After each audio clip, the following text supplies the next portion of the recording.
Just never quit. Go back home and tell Mom, Dad, I can do it. I can do it. I will do it. You're going to be successful. I've seen so many brilliant people. They gave up in life. They were totally brilliant. They were top of their class. They were the best students. They were the best of everything. They gave up. I've seen others who really didn't have that talent or that ability, and they're among the most successful people today in the world because they never quit and they never gave up. So just remember that. Never stop fighting for what you believe in and for the people who care about you. Carry yourself with dignity and pride. Demand the best from yourself and be totally unafraid to challenge entrenched interests and failed power structures. Does that sound familiar, by the way?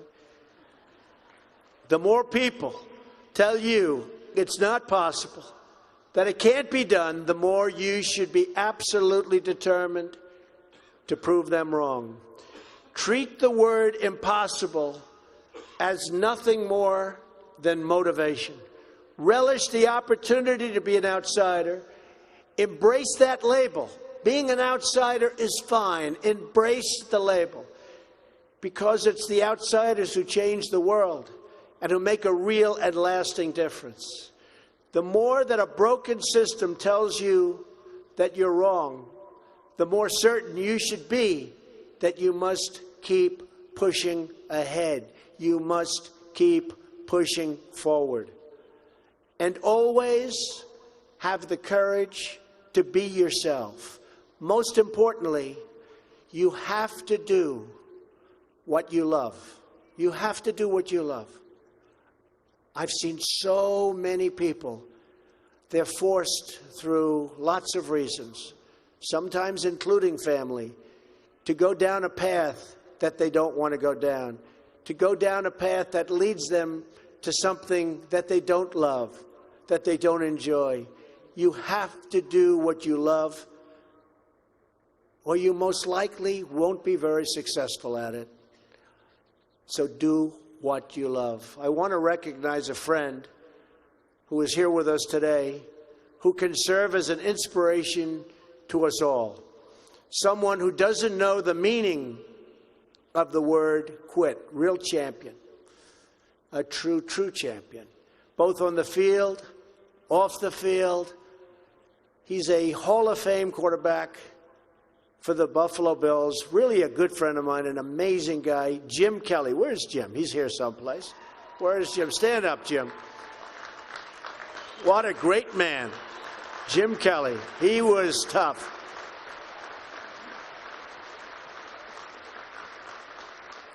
Jim, do you have any idea how much money you'd be making today? They'd hit Jim. It was like tackling a linebacker. They'd hit Jim, 4 guys, 5 guys that weighed 320, and he'd just keep going down the field. He was much more than a quarterback. He had tremendous heart, and he knew how to win. Jim is tough, and his toughest fight of all was that he beat cancer not once but twice.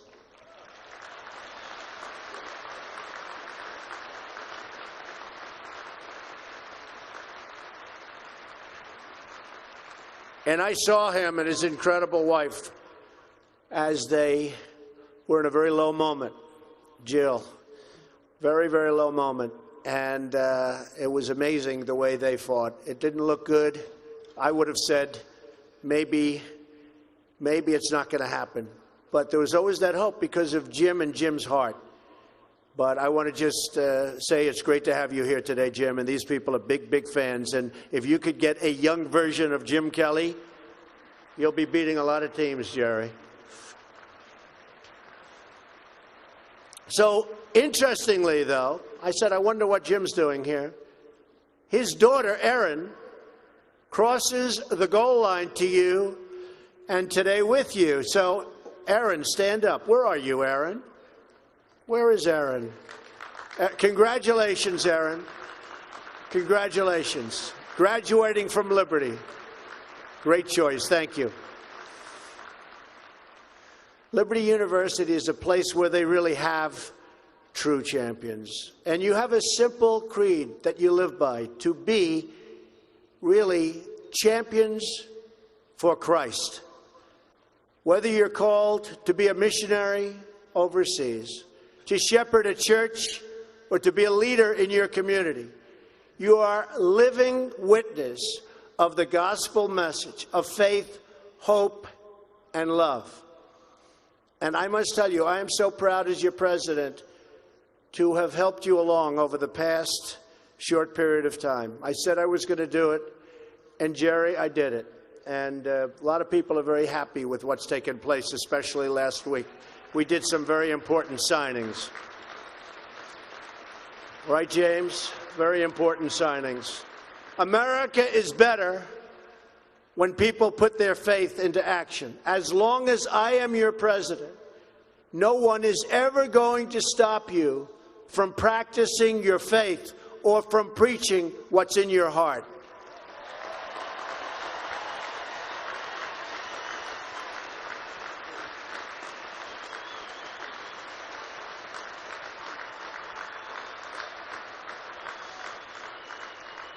We will always stand up for the right of all Americans to pray to God and to follow His teachings. America is beginning a new chapter. Today, each of you begins a new chapter as well. When your story goes from here, it will be defined by your vision, your perseverance, and your grit. That's a word Jim Kelly knows very well, your grit. In this, I'm reminded of another man you know very well and who has joined us here today. His name is George Rogers, Liberty University CFO and Vice President for a quarter of a century. During World War II, George spent 3.5 years as a prisoner of war. He saw many of his fellow soldiers die during the Bataan Death March. He was the victim of starvation and torture as a prisoner of war. When he was finally set free, he weighed just 85 pounds and was told he would not live past the age of 40. Today, George is 98 years old.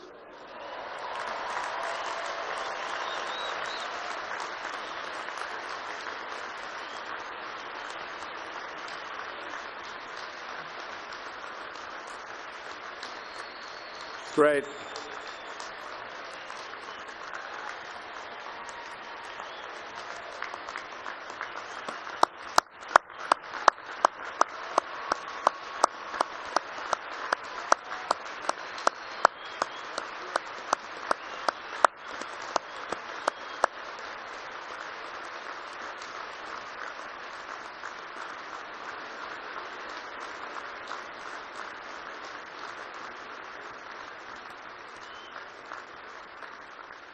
That's so great, George.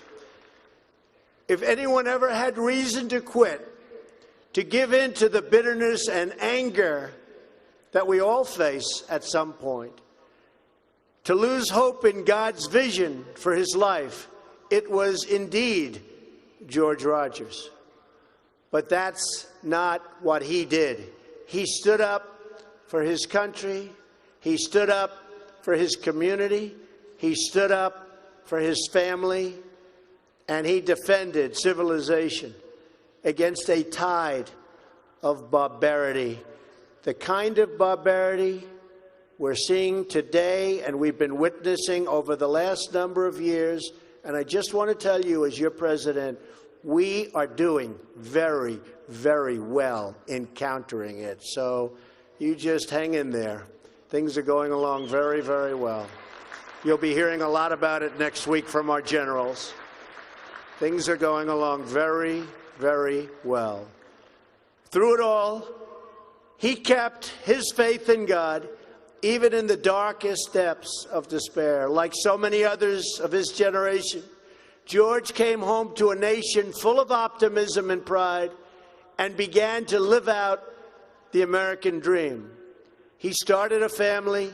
He discovered God's plan for him and pursued that vision with all his might, pouring his passion into a tiny college in a place called Lynchburg, Virginia. Did you ever hear of that? Lynchburg? We love it. Do you like it? We like it, right? I flew over it a little while ago. It's amazing, actually. What started as a dream with a few good friends, he helped shepherd into the largest Christian university in the world. Just look at this amazing, soaring, growing campus, and I've been watching it grow because I've been a friend of Liberty for a long time now, Jerry. It's been a long time. Thanks in great part to George's financial stewardship. Hundreds of thousands of young hearts and souls have been enriched at Liberty and inspired by the Spirit of God. George, we thank you and we salute you, and you just stay healthy for a long time, George. Thank you.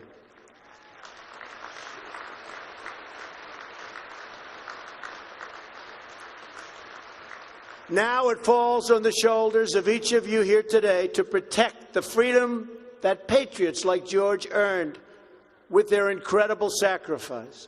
Fortunately, you have been equipped with the tools from your time right here on this campus to make the right decisions and to serve God, family, and country. As you build good lives, you will also be rebuilding our nation. You'll be leaders in your communities, stewards of great institutions, and defenders of liberty. And you will be great mothers and fathers and grandmothers and grandfathers, loving friends and loving family members.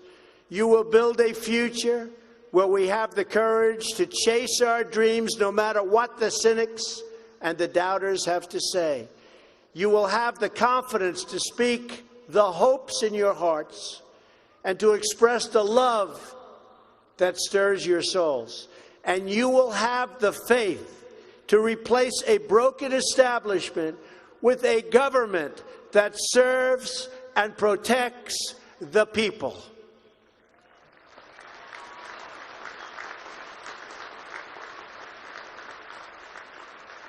We must always remember that we share one home and one glorious destiny. Whether we are brown, black, or white, we all bleed the same red blood of patriots. We all salute the same great American flag. And we are all made by the same Almighty God. As long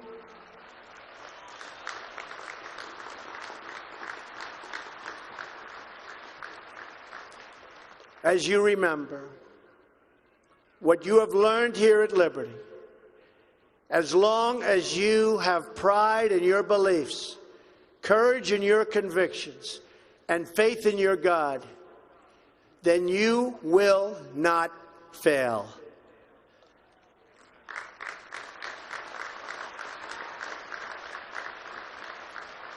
And as long as America remains true to its values, loyal to its citizens, and devoted to its Creator, then our best days are yet to come. I can promise you that.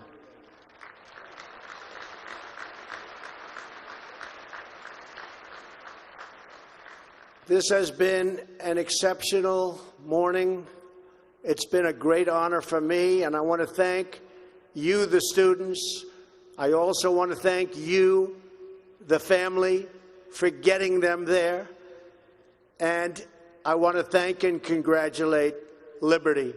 May God bless the class of 2017. May God bless the United States of America. May God bless all of you here today. Thank you very much. Thank you.